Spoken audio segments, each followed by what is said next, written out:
What's up, my wizards? It's Dev. I'm up here, I promise. You may not have noticed with the ridiculous amount of cute that's going on to my right, but I'm here, I swear. And we're from SBMTG, all three of us, and we like it a magic. All three of us. Today, we got a fun one for you because the Riddle Master has spoken, and now it's up to us to mull over Maro's mystic meanings. A professor joke to start the video out. I like it. Yo, I'm sorting through some heinous haters like a pooper scooper. I'm just trying to take my life like a Koopa Trooper. I'm double Mario, that mean I'm super.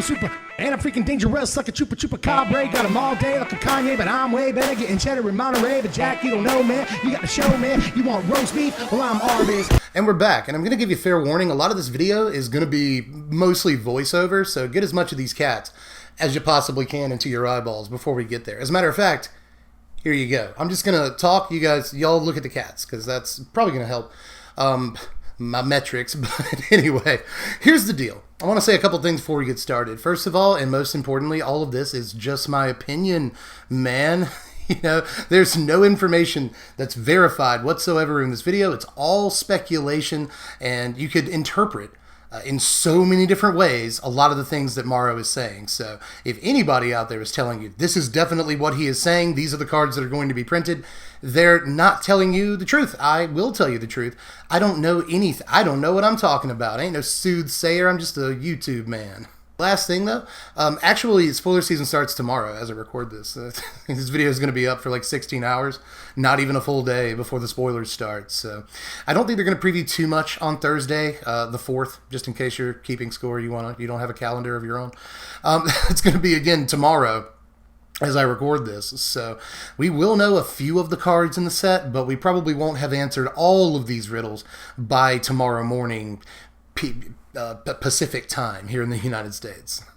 Oh my god, he's bathing her. Jeez, it's so cute. That's so ridiculously cute. But anyway, hi, it's me again. I'm so sorry I had to pull away from that. He stopped bathing her, if that makes you feel any better. I figured I'd get back on screen for just a second before we actually get to the meat and potatoes here of the video.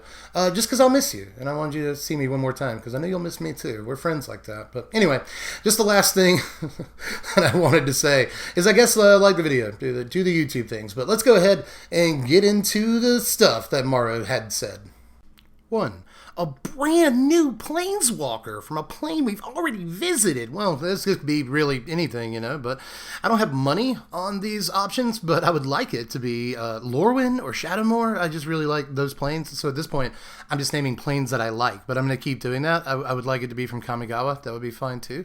Or even Wrath. That would be somewhat sweet, I think, for it to be from Wrath and make a little bit of sense too. But it could also be from Jamora, which is in Dominaria if you're a Vorthos and you know these things. Jamora is actually a plane on Dominaria, but it's also, I believe, where Teferi's from. So that would make a little bit of sense considering, if you didn't know, Core 2021 is centered around Teferi. Yay. But yeah, it could be any of those things and I'd be happy about it, but I can't make a prediction. I literally can't make a prediction about anything in this video. I can only say what I want to happen, more or less, or what's likely to happen. But again, that doesn't even mean it's specifically going to happen. But anyway, on to the next. 2. A card that lets you draw half your library. Well, this one, again, who knows? Number 3. A 1/1 tribal lord for a creature type that's never had one, and it's a creature type with over 50 cards already in print. Now, so far, the smart money TM is on hounds. That's what the speculation is in a lot of the community. This is going to be hounds, because dogs don't have some sort of anthem or lord yet, and they probably should, because everybody loves doggos, and like that is also true. But I kind of also want it to be spiders. I have no evidence or whatever to support that claim whatsoever, but I like spiders. They should have a tribal lord. Give spiders a tribal lord. I love spiders. Number 4, a character with a... I'm going to run out of voices like quick, so I'm just going to read them. A character with a Vanguard card and a legendary creature card gets a second one of the latter. So we'll get a second version of a legendary creature. But who is it? I think it's Baron. I think that would again be the smart money in this situation.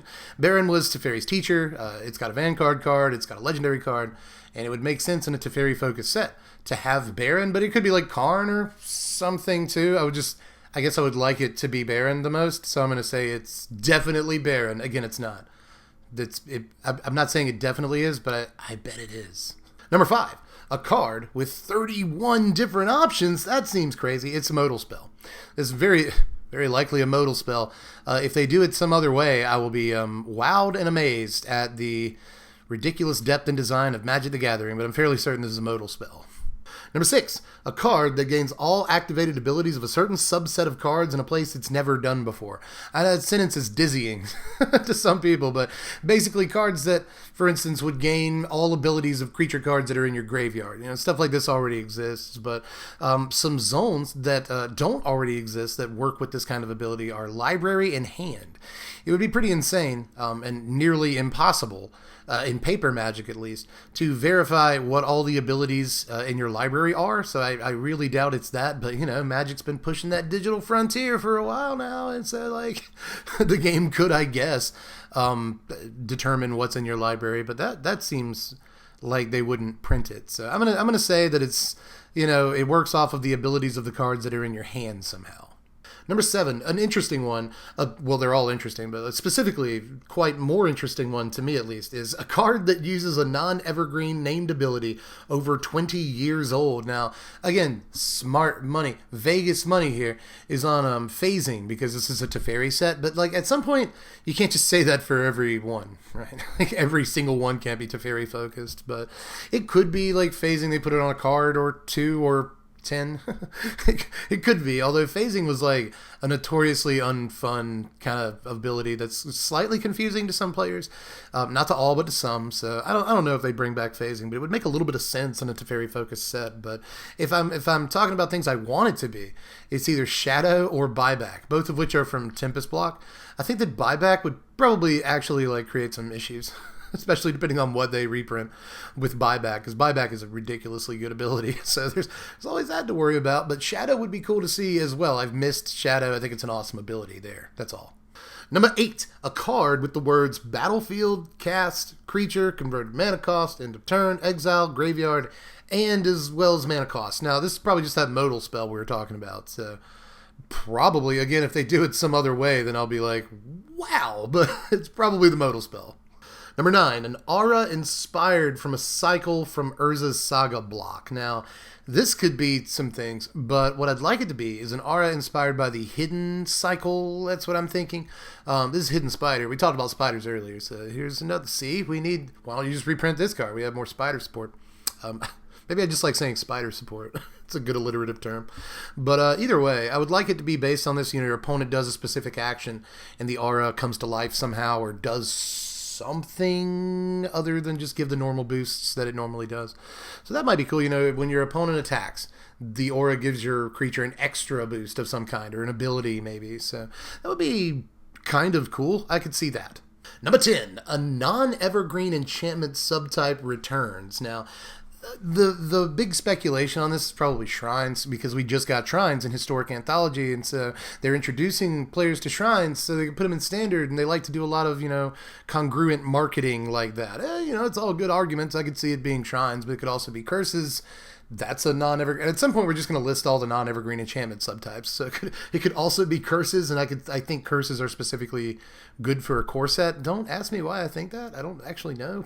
that's just the opinion I've had of it for the last day or two. But it could also be Sagas. It could maybe be Sagas, but I somehow doubt that. But it could also be Cartouches. Another one that I doubt. I think that I've listed them in the order they're most likely to happen. Shrine, Curse, or Saga, and then Cartouche.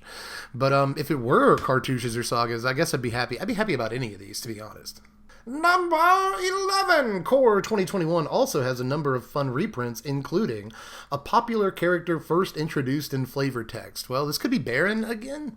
It could just be another one that points to Baron, but it could also, I guess, be like Jaya.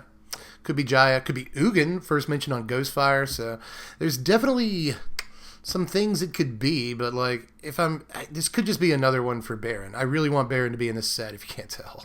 Number 12, a French vanilla mythic rare. I'm so sorry. I have viewers in France. I apologize for that straight away, but in any case, in case you don't know what a French vanilla is at all, vanilla is a creature with no abilities whatsoever. It just has power and toughness. It's all stats. Doesn't do anything else. French vanilla is a creature with stats, power and toughness, and keyword abilities, but nothing else. So that probably points to Baneslayer Angel.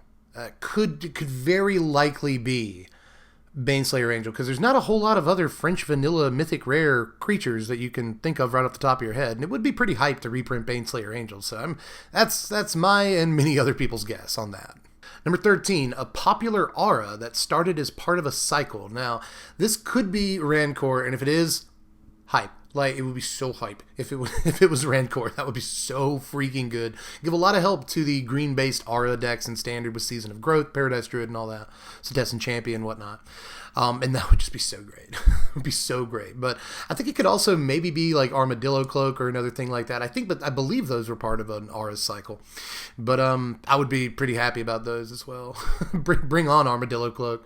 And the other thing that's like it, the name, I never remember the name of it, but it's almost exactly Armadillo Cloak, but it's under a different name. But anyway, any of these auras would be sweet, but please let it be Rancor. Number 14, a card with unique protection. Now, a lot of people are just saying this is another call out for Baneslayer Angel because Baneslayer Angel has protection from demons and dragons and whatnot. And that's, it could be. It could be. A lot of these could be shout-outs that are, shouting out the same card in different clues. I think that's possible, but this could also be something cool like Miss Meadow Skulk. It could, and that would be pretty awesome. Again, Miss Meadow Skulk might be a pretty sweet addition to the Green-White Auras decks. When you think about it, it'd be an awesome creature in some ways. But yeah, it could be. That's the side bet that I'd be placing money on. It's something like Miss Meadow Skulk. Now, number 15 is probably the one that has generated the most talk, so let's tread lightly. 2 cards played in tournaments that have been reprinted over 20 times with at least 5 different pieces of art. Now, a lot of people, like an embarrassing amount of people, are saying it could be Lightning Bolt or Birds of Paradise. Now, as far as Lightning Bolt goes, I just 2 seasons ago, maybe 4 or 5 months ago, I just made a whole video about how Lightning Bolt could be coming back to Standard in Throne of Eldraine. It didn't happen. Didn't happen in Theros. Didn't happen in Ikoria. So I don't know that it's going to happen here, although a core set would be a good place to reprint Lightning Bolt. And I actually don't think that it hurts Standard too much. A lot of people make the argument that it hurts things like Historic and Pioneer, and they might not want to do that. And I could agree. All in all, I think that the chances of it being Lightning Bolt are, 10%. Waverly does not agree with me. I think the chances are very, very low, but there's still a very small chance that it could be Lightning Bolt. When it comes to Birds of Paradise, no, not at all. I don't think so whatsoever. I think they just printed Gilded Goose. We have Arboreal Grazer. They're not going to even reprint something like Llanowar Elves or Avacyn's Pilgrim or whatever. I really don't think we're going to see a 1-mana tap to create a mana creature in this set. I think that the chances of that are very, very low. People are forgetting that there are cards like Shock, Duress, Negate that also fit this bill and could be much easier explanations for this clue. There's even Fog has seen tournament play in Turbo Fog decks, obviously. So it could just be like Fog and Duress. I think that ultimately this clue could mean a lot less than we want it to. Number 16, a card that's never previously appeared in a Premier set. Now, this set is actually, this list of cards is huge. Much larger than I anticipated it would be, and I don't really have a pick for this. The hot speculation is that it's a Grim Tutor, and I don't think they'll do it. And I've actually advocated for it before. If you don't remember, I always do these reprints that I want videos, and I think Grim Tutor was like number 3 on one of the latest ones that I've done. Not the one that I just did, but maybe the one I did before that. I think that I advocated for reprinting Grim Tutor into Standard. I don't think that they'll actually do it, though. If they do, I'll be very happy about it, but that's kind of the one everyone wants it to be. Advocating for a reprint because it's really, really expensive, and it doesn't need to be. But I just Grim Tutor in Standard might be too good. But a 3-mana tutor, we already have like Idyllic Tutor in Standard. It does, or not? Yeah. What is that? What it's called? But I think that's right. We have the 3-mana enchantment and artifact tutor. And it seemed like 0 play, even in Fires of Invention decks, where you'd think, you'd play a couple copies of it to make sure you get your fires by turn 4. And it's on no play whatsoever. So I'm not even sure Grim Tutor is like super powerful, but I will say that people saying it's Grim Tutor don't know that, and they're probably just picking like the absolute best card it could possibly be and saying, oh, it's definitely that one. I think this again could be an innocuous entry. Number 17, a card that's never been printed before, which has 2, 3, 5, and 6 all appear on the card. Now, what the community is mostly saying here is Massacre Worm, and that would be sweet. This card needs a reprint really bad too. And it would actually be pretty sweet to have in Standard. I'd like to reanimate a Massacre Worm or something, so that might be pretty sweet. I'd be cool with it being that, but I guess the other money is on Lighthouse Chronologist, and they reprint the level up mechanic, which I'd also be pretty hype over, honestly. I think both of these are possibilities, but again, I have to say this for everyone. I feel like this could be a totally innocuous sort of card right here that doesn't actually mean much in terms of being reprinted. But if they wanted to create hype, it could definitely be Massacre Worm, and I'd be very happy about trying to play that card out in Standard, and all the Commander players that want to play it getting a chance to actually do so without having to pay so freaking much. This card does need a reprint. Number 18, a Human Monk. Now, at first, I was like not too excited about this, but you do a Scryfall search for Human Monk, and you see some pretty interesting things. You know, I was thinking maybe it's just going to be something boring, but in the end, there's some cool things they could do. I think Elusive Spellfist would be an interesting card for the limited environment, and maybe even some like budget standard decks. I think it might be fun to play Spellfist again, but that's only maybe. They could also reprint Whirling Dervish, which was time shifted and errated to be a human monk rather than a dervish, which was his original creature type. But I think that might actually generate like a very small amount of hype among some people. There are people old enough to remember Whirling Dervish actually being like a really good, very highly played Magic card. So I think that might actually create some hype over a certain subset of the Magic community, and it might be a cool reprint. But it could also be Mantis Rider if you wanted to get like, you know, as playable of a card as possible in there. It could be Mantis Rider too. And number 19, a fun one to finish on, a card from the Time Spiral Time Shifted sheet. Now, this will be a fun one because I basically get to run through like a top 10 or more cards I want this to be, because I just want them to just reprint the entire Time Shifted sheet. That would be really cool, but there's a lot of stuff on there I want it to be. Teferi's Moat makes sense, right? Again, the last time I'll have to say this in this video, but it's a Teferi-centric card, and it might be playable. 5 mana is kind of a lot, but it might be playable in this format with, like, in the Bant ramp decks, you play it on turn 3 or something. Seems okay. There's also the Rack. I would freaking love if it were the Rack, you know. And then for the next few months, we've got Davriel in Standard until the fall rotation. So you can make a pretty potent discard deck if you printed the Rack. It could also be Mirari. I want to copy some spells. It could be Tim, Prodigal Sorcerer, as I was going to say better known. I think he's actually better known as Tim, to be honest. But that would be kind of a hype reprint right there. But I don't think they'll do it. It could be Tormod's Crypt to play with all the graveyard strategies going around Standard. It could be Uncle Isvan, just because I really like this card. And so does my friend Sonny. Hey, by the way, Sonny, if you're watching, I still have your Pokemon folder that's got like a bunch of Uncle Isvans in it, and like a signed Grinning Demon and artist-proof stuff. I've got that folder. Contact me somehow if you would like that folder. I imagine you do. But anyway, Uncle Isvan, it's our favorite card. That should be in this set somewhere.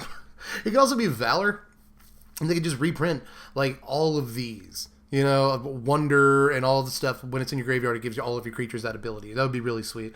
It could be Wall of Roots. It could be Undead War Chief for some zombie synergies. That'd be cool. It could be Spike Feeder. Stormscape Familiars on the time shifted sheet. That would be pretty dope. You got things like Resurrection. I would like another mono white, you know, reanimation piece in the format. Pendlehaven, just print an entire cycle of legendary lands that work this way. That would be cool. Pandemonium.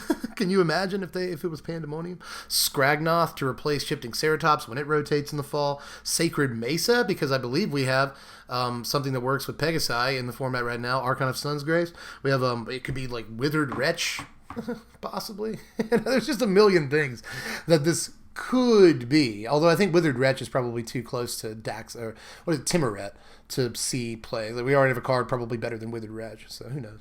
But still, it could be any of those and like a billion more.